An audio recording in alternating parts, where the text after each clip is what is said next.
Hello, everyone. I'm John Featherston, the CEO of RISMedia. Welcome.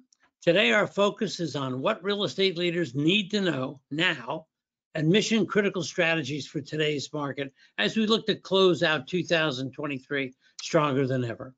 In today's rapidly changing market, real estate leaders face the urgent need to adapt and thrive amidst unprecedented challenges and emerging opportunities. From leveraging disruptive technologies to safeguarding profitability, brokerage executives must guide their agents and teams with actionable insights to drive growth and stay ahead of the competition. In today's special webinar, you're going to get a sneak peek into the RISmedia's 35th annual CEO and Leadership Exchange, which many of you will be participating in this coming September 5th to 7th in Washington, D.C. at the beautiful Mayflower Hotel. Now, as you all know, this has been a very, very challenging year all across our industry, with rising interest rates and extremely low inventories being the two most dominant challenges facing our industry. However, in spite of these incredible challenges facing our industry, we will close more than 4.8 million existing single-family homes this year. Again, more than 4.8 million, with many predicting a much stronger 2024 to follow this year. Most of our attendees on this webinar today and those joining us for the 35th annual CEO Exchange in Washington, D.C. this coming September are brokerage owners and managers who want to do the best to close out this year as strongly as possible, making the most out of a difficult year after having enjoyed such robust and in many cases record years in 2020, 2021, and into 2022. In challenging times like today, great brokerage leaders like yourselves have long since made appropriate budget cuts and are focused on what they can do the remaining part of this year to build up their firms and prepare for the future, especially 2024. And that means recruiting. Yes, recruiting the agents and teams that you need to have within your firm to even be more successful than ever before.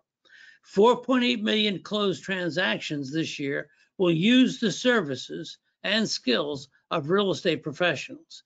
And I know the two brokerage leaders on this panel today are poised to close out their 2023 stronger than ever and focused on 2024 being a robust year.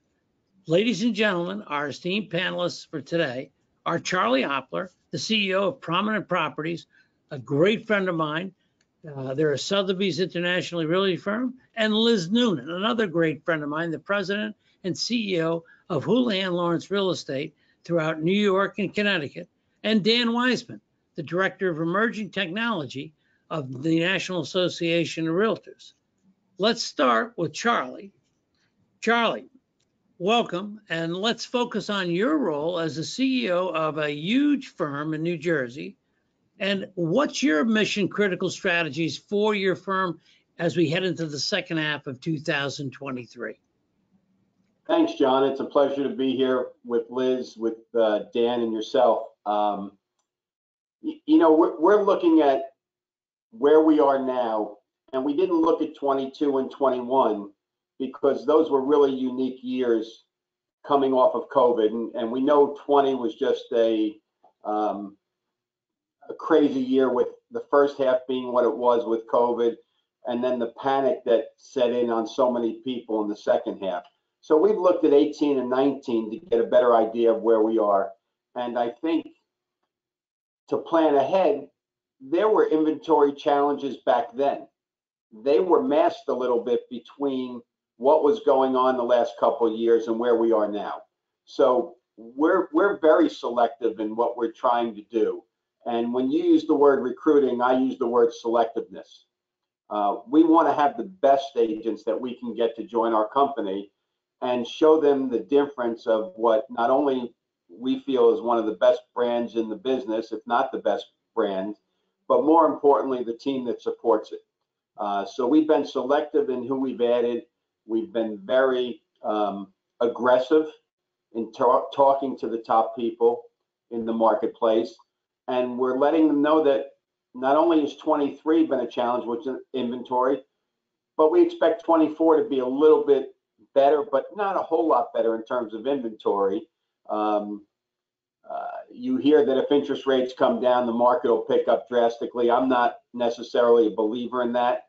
I think what we're seeing is the real new market, if you will, that agents have to be good at what they do. They have to continue to be coached and led by managers in their office. And most importantly, you need to build the best team. And I'll use a sports analogy because that's the world a little bit that I come from, is the team with the best players has a chance to be the best team. You know, you look at some of these sports at the beginning of the season, you know, within the first month, who might even be a team that could be a champion. Well, we look at that on a daily basis and which office needs to grow, which office needs to get better. And that comes back to players. That comes back to talent. It comes back to agents. We've got to provide them all the tools. There's no question about that. But that's what we have to do every day. Charlie, let me ask a question on that, and then I'll bring Liz in as well.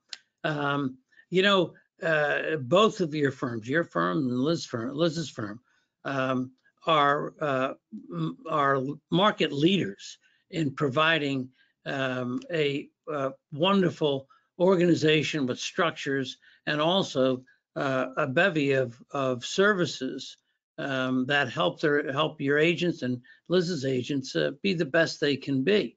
Okay, and with all the services that you offer, many of them, it's very difficult to get the agents to adapt and use. What are you finding that the agents are using more so than ever before? And what are you telling them as far as coaching is concerned?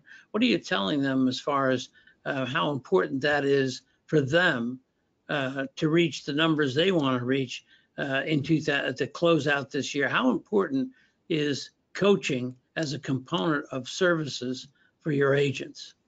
You know, two things to that, John. We changed our marketing structure. We now have field reps. So we have 4 field reps that each serve 4 offices of our 16 offices. And then we have a team back in the office that executes. So the agents have an ability on a daily basis to communicate with their field rep to say what do they need to be better in terms of marketing. So I think that was a big change that we made so that they feel on a one-on-one basis they can talk to somebody every day. In terms of coaching, a lot of it is just how to deal with the marketplace. I've talked to a lot of our top agents and our managers talk to our agents. Plus we've worked with a couple of nationally known trainers that come in and speak to our company every month. And just say, hey, if you don't stay on your path and you're not accountable to yourself and to your clients and customers, well, then who else is going to be that person? So we're always trying to move them forward to say, we know it's not easy. We know a lot of the agents are struggled this year when the units are down, you know, from market to market up to 30% in some marketplaces. But what are you doing to set yourself apart? And how do we continue to build that for you so that you can be successful? We brought somebody over from another company who had done 51 million in 2022. Well, they wrote 19 million with us in the first quarter. They had better tools than their previous broker. And that just helped them have more confidence in the market. But I talked to that team probably once or twice a week over a 6 or 8 week period, just for them to have the confidence to say, hey, this is brokerage. That part didn't change. What did you change to understand that you had a deal in a different market and not lose the confidence that what made you successful all these years will continue to make you successful? And don't question that part of it. You've always been that good. Well, let me ask this question to Liz, and then Charlie, you can follow up later as well.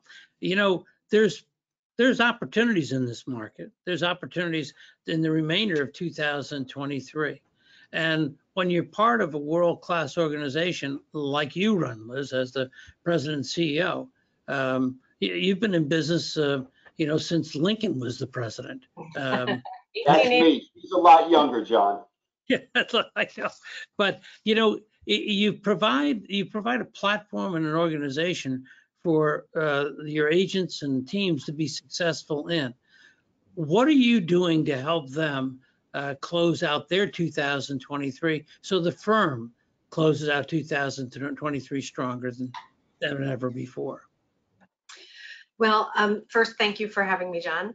I think that there's opportunities for both agents and brokerages to grow in this market. And I think there's opportunities in any market, frankly. But for agents, I think, we're all trying to keep our agents calm and focused in this market, keeping their heads down and doing the work. For those of you that know or follow Mike Staver, he's a leadership coach, and he always says, just do the work. It's as simple as that. Like, there's no magic pill.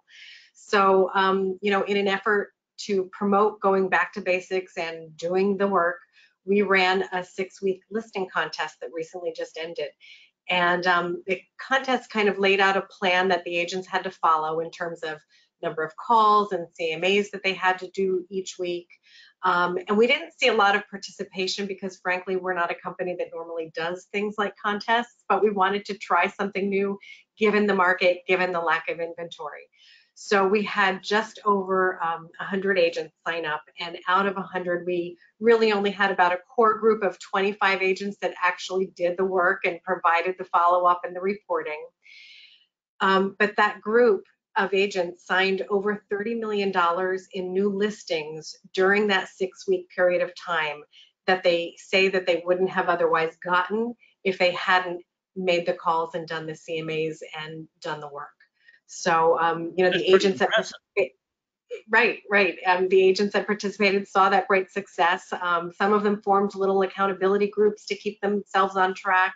Others, met for dinner and decided to, make some fun out of it. But in the end, $30 million of new listings. So that was a great thing. And then, so Liz, that's 30 million from a relatively small sampling from within your company.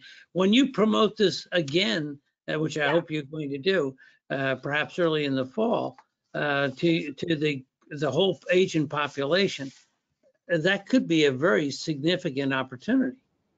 Absolutely. We're actually making a video next week to send out to the company, talking and sharing the success, and we will be doing another contest right after Labor Day because, the fruits of their labor were a great payoff for them. So the proof is there that if you do the work, you will succeed. Absolutely.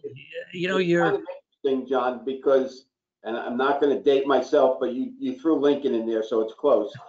Back in the 80s, when I worked for Dick Schlott, and he was one of the largest brokers in the country at that point in time, we had a listing contest. And here we are 35, 40 years later doing that. The only caveat that he had is that there was extra either commission or recognition or whatever it was back then, I can't remember, for listings on busy streets. Because when you look at main streets and you have signs, we all know sometimes that those homes took a little bit longer to sell because of the traffic on the streets, but the company benefited because the sign was driven by a higher traffic pattern than on a cul-de-sac.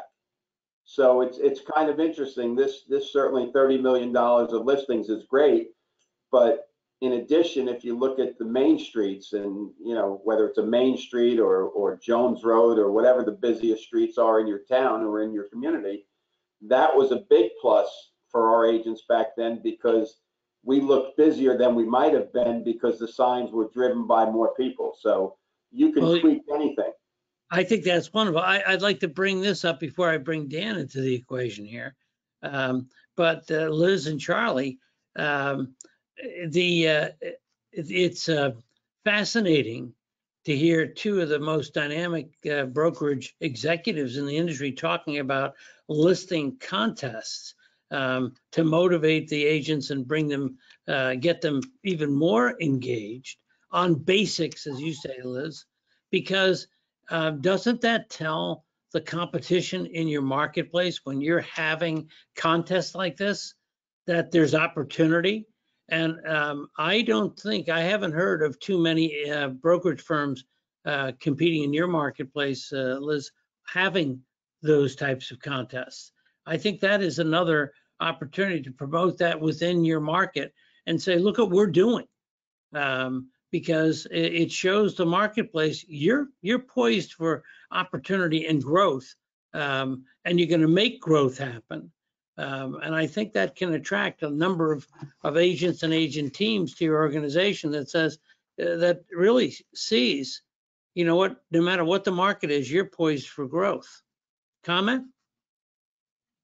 I would say that, obviously that's to help the agents grow their business. It obviously helps grow the company business too. And then, the other area of growth that I know, we all think of is for the brokerage in terms of growing through recruiting and tuck-ins and acquisition. So, I'll speak to that for just a minute, if I may. Sure. Our company and office culture is part of our secret sauce.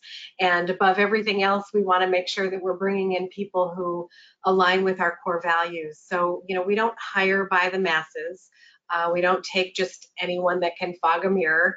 But so far this year at Houlihan Lawrence, we've added 60 experienced agents and 36 brand new agents for a total of 96 agents year to date, just over, halfway through the year. And we track the potential company dollar based on their, the experienced agents based on their trailing 12 months of sales, or, the average from the first year of business for a brand new agent. So we know that the agents that we've attracted year to date will potentially add just over $1.4 million in company dollar. And that's, again, nothing to sneeze at. And so I think recruiting is a big part of constantly growing. And I know so many people who are, talk about it as if it's something to be afraid of. I think it's, is it Wayne Gretzky? I'll throw in a sports quote here. You miss 100% of the shots that you don't take. And That's recruiting right. to me is just a phone call. Agents are just people. What's the worst that can happen? They can say no, or they can say, wow, I never thought a company like yours would be interested in me, and start a conversation. So that's recruiting is another great way for growing. Without a doubt. And I want to go back to Liz, when you say acquisitions and tuck-ins. Now, this is another shameless plug for September at the CEO Exchange in Washington. We're going to have several different sessions talking about how you can utilize tuck-ins and acquisitions to help grow your business in 2023 and into 2024, because there are a lot of firms out there that have run their course and are looking for opportunities to be assimilated into successful organizations like yours and Charlie's, etc. So tuck-ins and acquisitions have always been a critical part of growing a significant brokerage firm. That, along with individual recruiting and agent team recruiting, especially showcasing that you do have the right platforms, you do have the right programs, that you do have the right management. And as Charlie mentioned as well, you bring in outside consultants, coaches, etc. I'd like to move, if I could, and then we can come back to any one of these topics. But let's go to Dan, because something that happens quite often in any industry, but I'm going to talk specifically about real estate. Time in any business is one of the most valuable commodities we all possess. And as Liz said, focus on the agents have to focus on core business and understanding the core things you need to do to be successful. And we all know what those things are for agents and agent teams. However, in many cases, brokerage owners and managers and also team leaders, they get sucked into these many new emerging technologies or services. And the latest one, even though it's been around for a long, long time, and being in the publishing world, we've been exposed to this for quite some time, is AI. It seems like AI, artificial intelligence, seems to be capturing the attention of not just your agents and agent teams, but it's also capturing the mind share of their customers, even though it doesn't have a lot of impact right now on the real estate experience. Now, with that, Dan, if you wouldn't mind, you're a technologist. You are a person that helps your members stay focused and understanding the impact of technology. Dan, tell us a little bit about what AI means right now to real estate, and what we should be aware of. Yeah, absolutely. Thanks for having me. It's a pleasure to be on stage with all of you.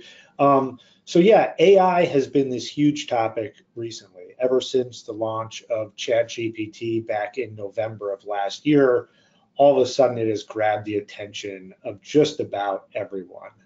So as John, you mentioned, the concept of AI has been around for years, about 70 years. What's interesting about this period of time is that we have now gotten to a point where we have both a ton of data as well as the compute power to actually figure out how to make sense of all the information. And the other component as well is the fact that with the rollout of ChatGPT and some other products that we can talk about, it is now accessible to just about everyone. Any of us can go on to their site, type in questions, ask it to do things for us, and it will provide some sort of answer. Now, like any technology, there are risks associated with utilizing it. There are potential fairness and bias concerns. There's somebody programming all these technologies behind the scenes. So when you look at a generative AI type product like ChatGPT that is there to help support you in your business and your everyday life, to give you quicker answers, to help you write blog posts, to help you market homes, you always need to be cautious with it. Asking it to do something, copying, pasting, and sending it off to the world is a recipe for disaster.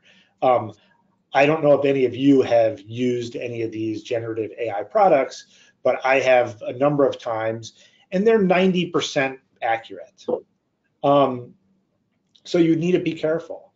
But I do think that with this big push around AI products recently, this is a huge opportunity as well. This is probably the most significant technological impact that we'll see since the internet, quite frankly. The power that it has and the accessibility that it has is what we haven't seen in years and years. We've gone through the shiny object phases many times when it came to crypto and blockchain, and even the metaverse and things like that that never really took off. They were a distraction. This is a bit different.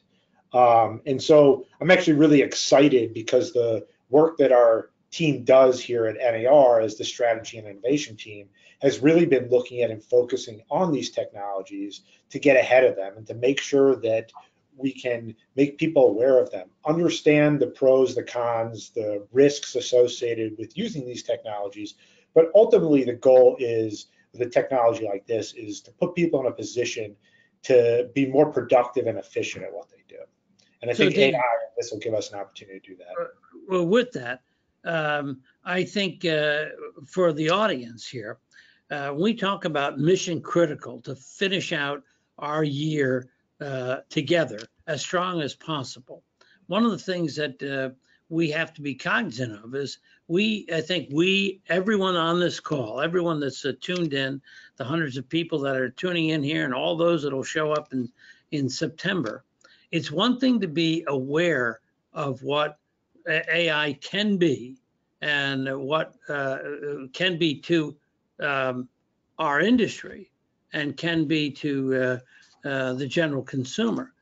But is it really something mission critical that we have to spend an exorbitant amount of time with over the next 4 to 6 months. What are your suggestions, Dan, if for all the broker owners on this call today?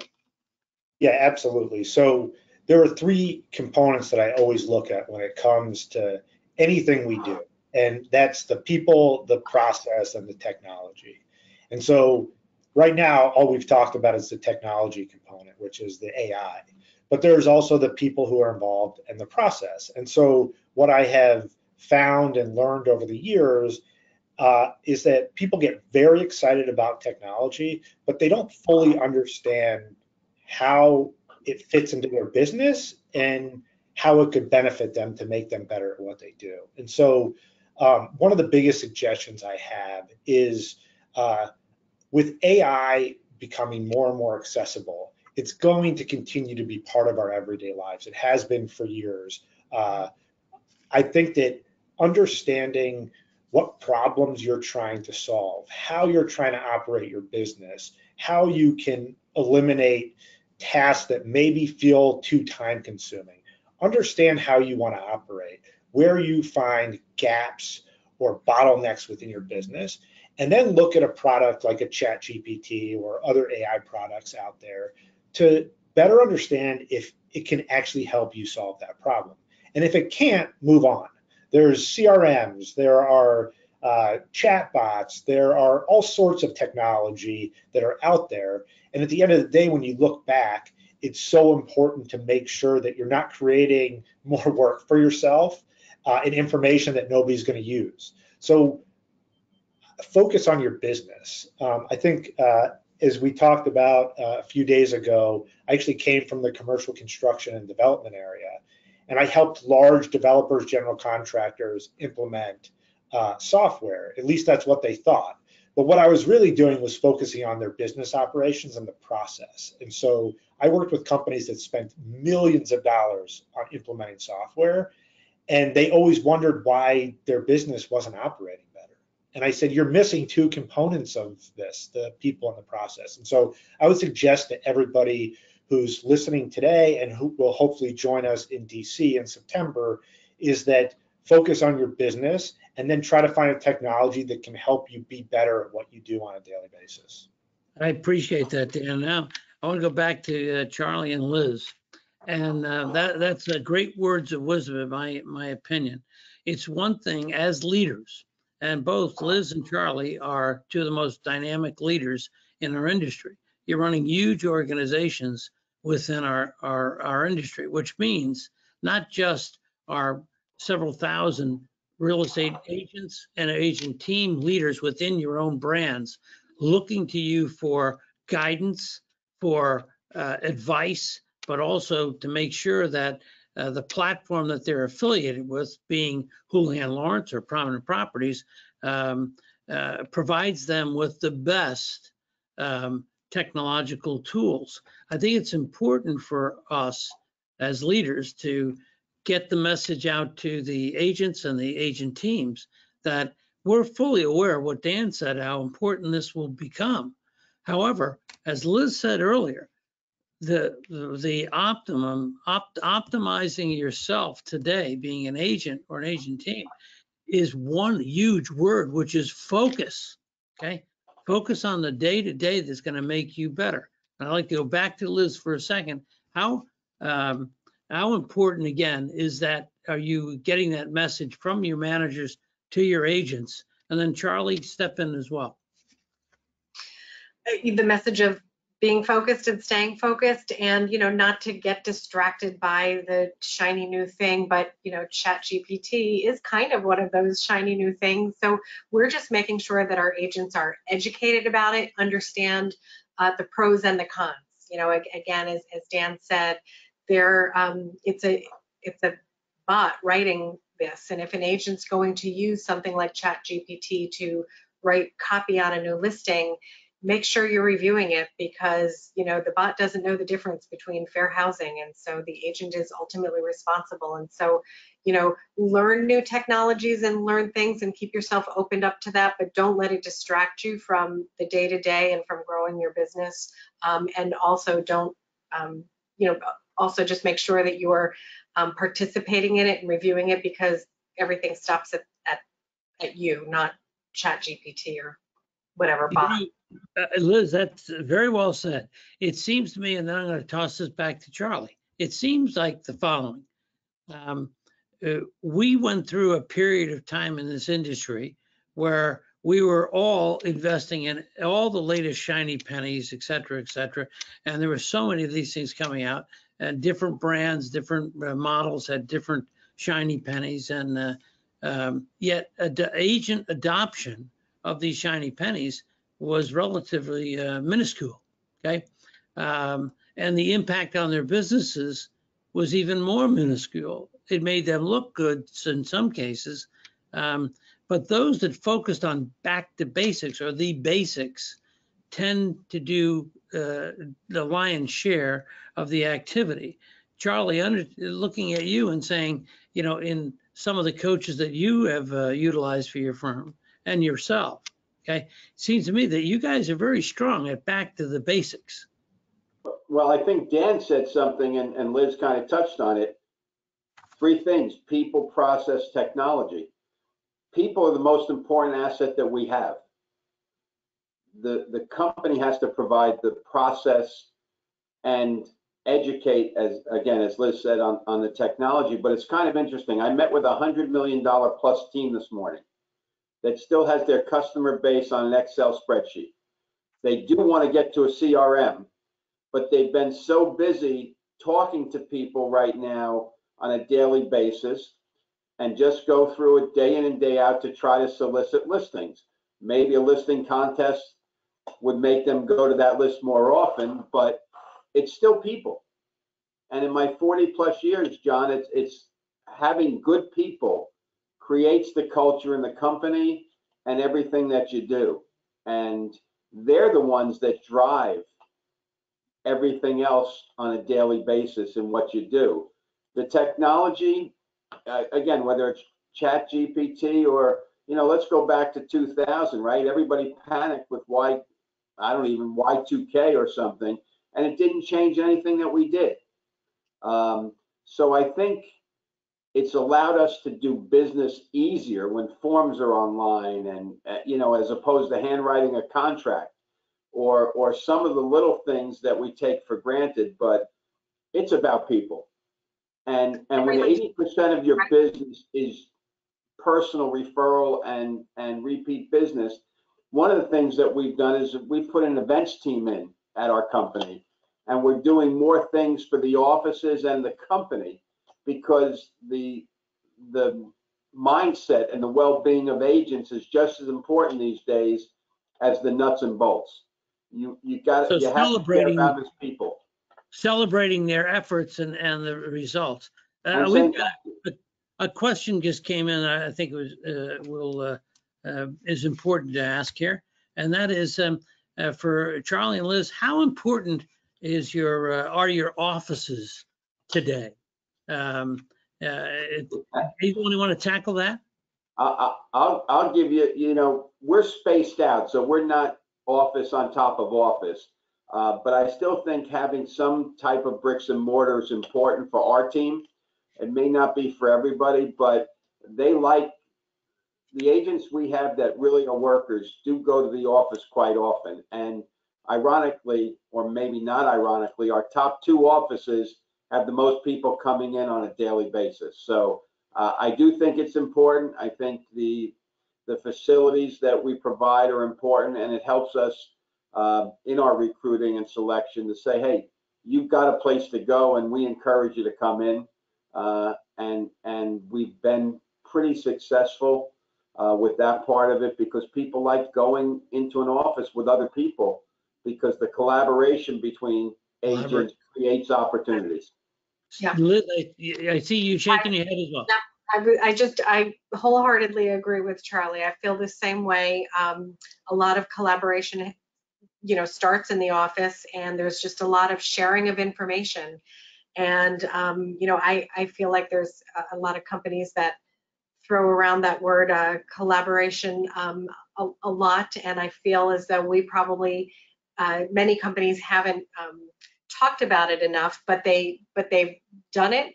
And so, you know, I feel like we walk the walk there. And so we encourage our agents to be in the office. We try to plan, like Charlie, events and things to make sure that they are coming together in the office. And it is the top agents who are the most successful and the top teams that are using the offices, and they are taking advantage of being together and sharing information. And that's what makes them so successful. And doesn't that translate into the immediate marketplace for all of your competitors, the agents that are part of a competitive brokerage firm, to see that you do embrace the office concept? And also another question regarding offices, and as we head into the latter part of this year, is this an opportunity? Is this an opportune time for your organizations to renegotiate or negotiate lease space going into the future? Liz?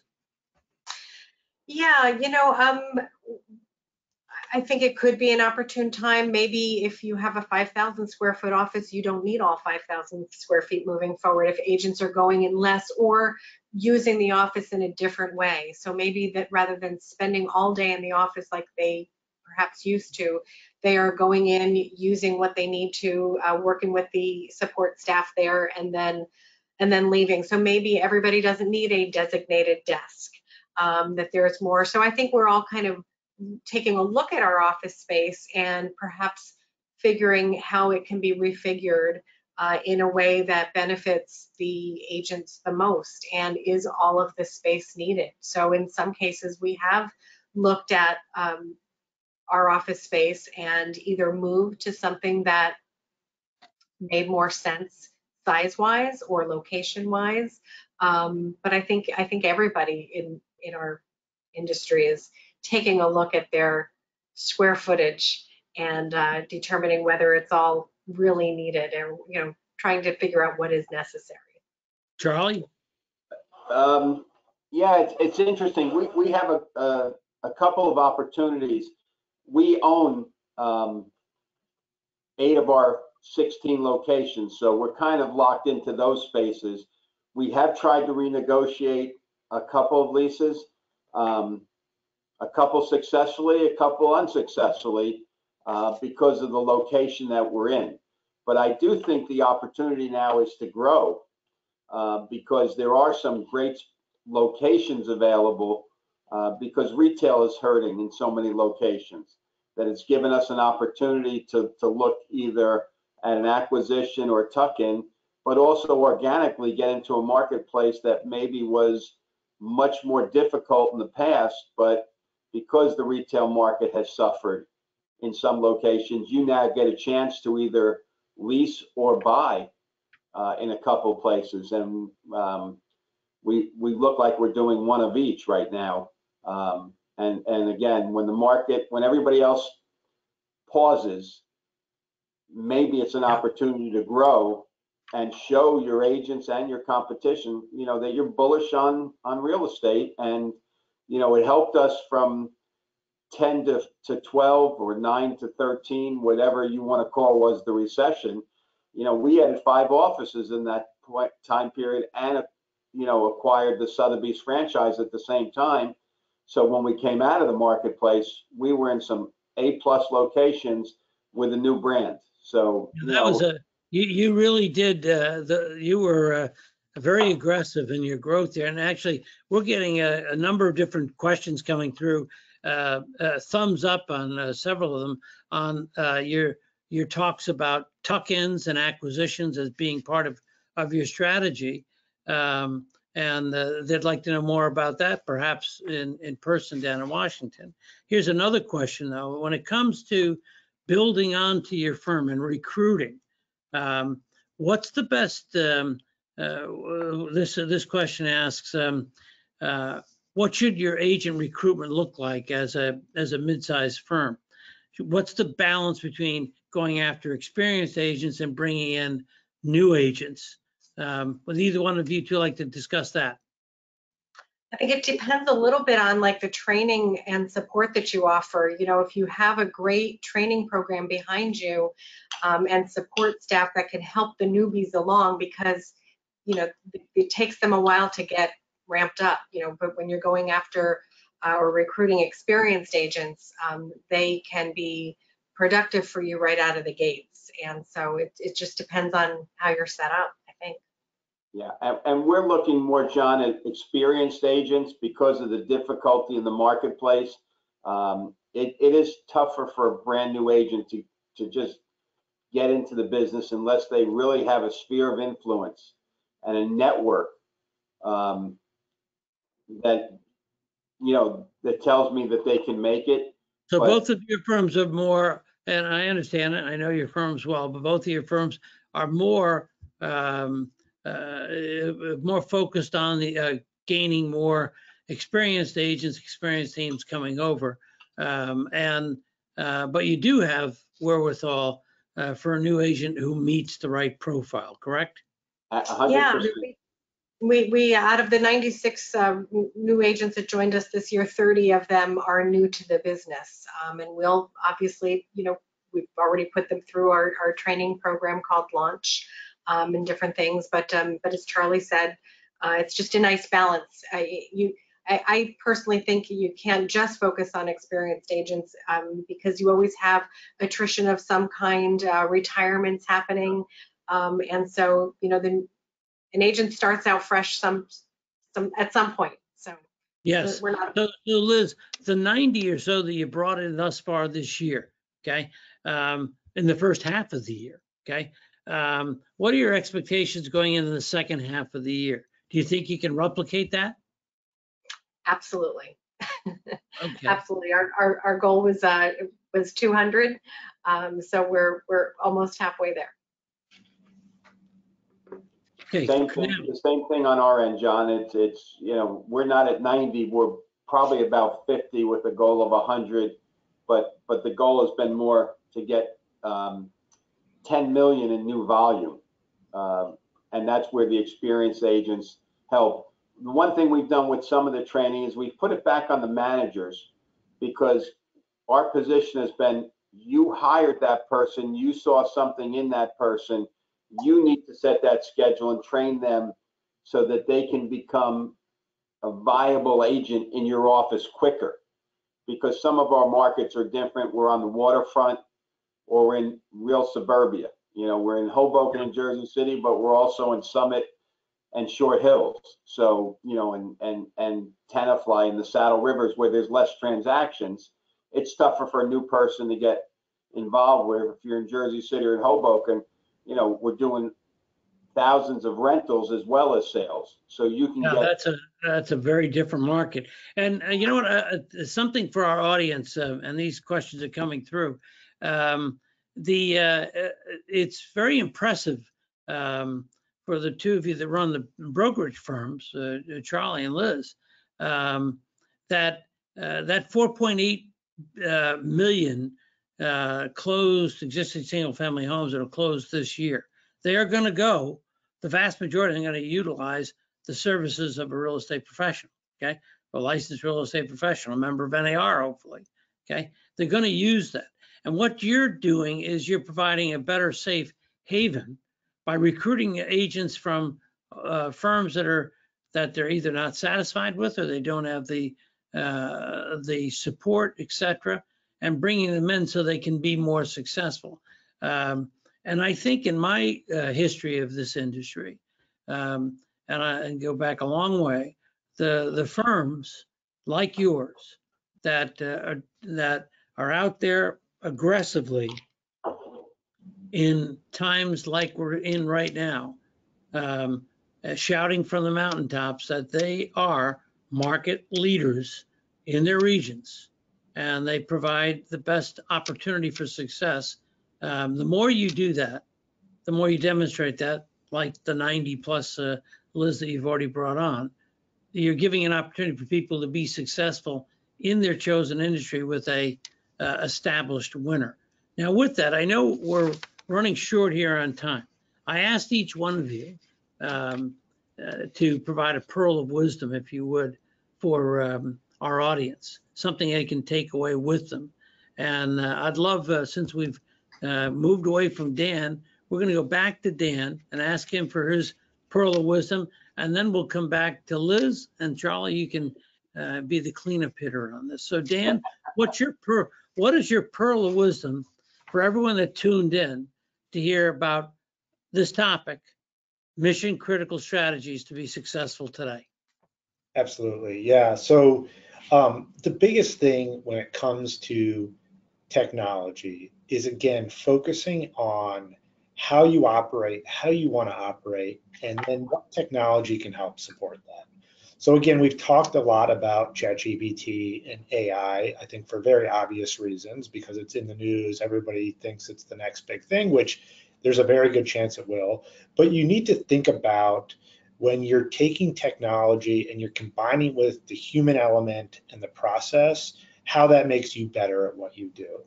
So there are, for example, I just heard a lot about training agents, getting them on board, making sure they understand the process, how they can be better at what they do. There will be soon opportunities where a chat GPT can help support the questions you probably get all the time, the process that you want to run through in a very easy manner.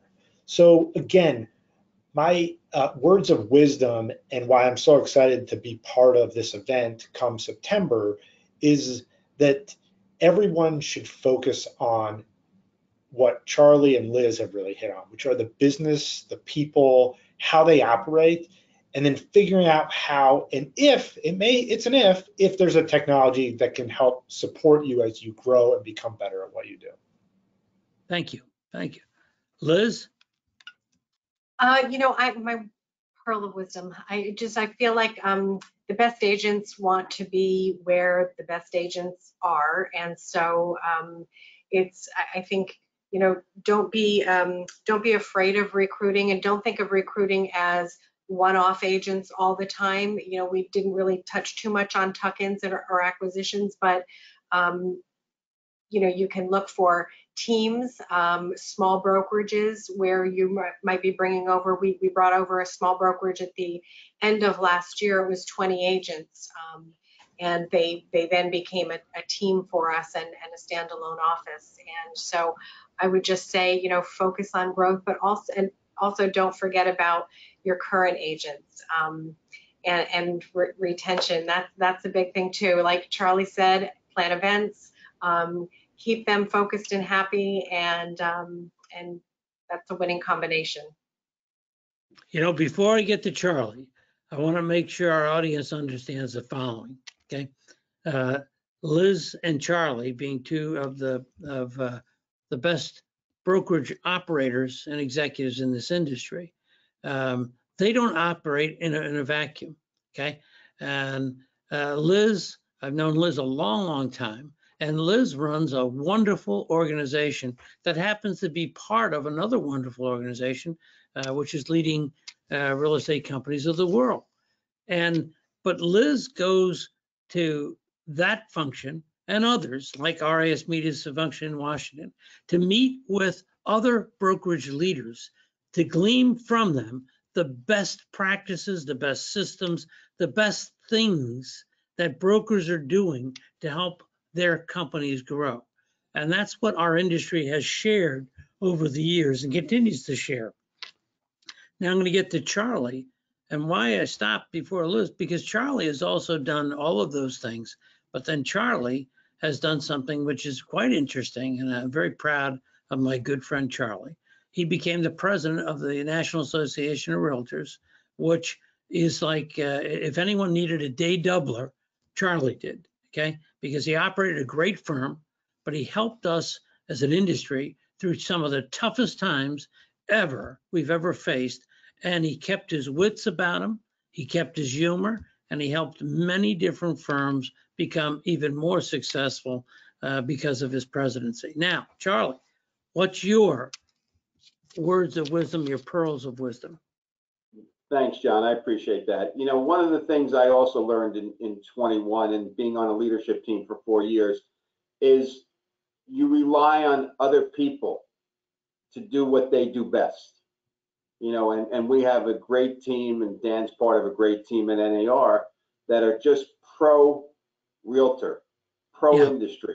Run by, if I might say, run by a great leader, Bob Goldberg, who is announced his retirement 18 months from now. But Bob has been terrific for our industry. And that was part of a plan to make sure that we would transition into the next person and not have a panic of who's next. So it was very timely in that respect. But I think just to take what Liz said a step further, iron sharpens iron. It makes you better. Good people make you better. And I'll give an example on the event side because I think it's important. We had planned a company picnic at the end of June.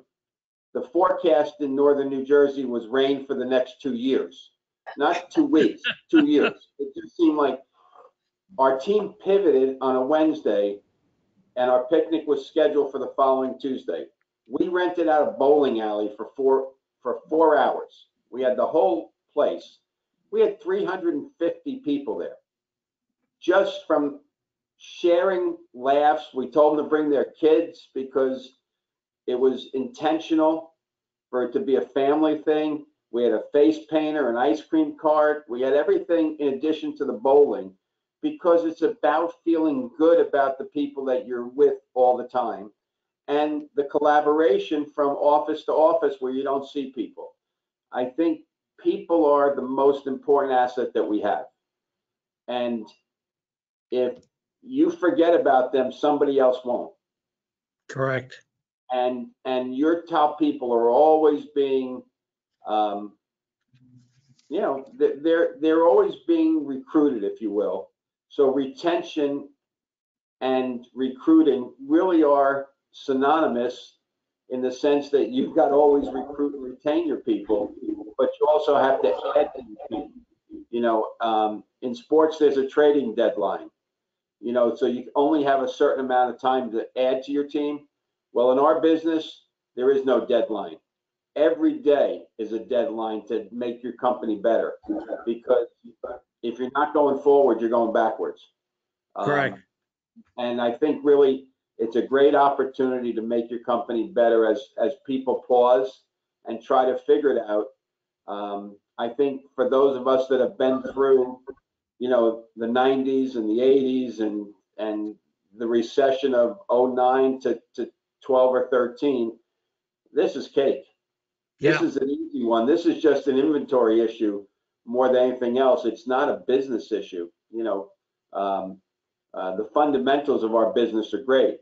If we had more inventory, I think we could sell probably 10 million homes next year. That's how many buyers are out there, even though interest rates have doubled. It doesn't matter. They're so anxious to have home ownership as part of their generational wealth plan that we've got to go find the properties for them. And that's the challenge more than anything else for us. And, after 40 years, I'm still excited to go to work the next day, Well, Charlie, you're excited to go to work every day. You're all shining examples of our industry.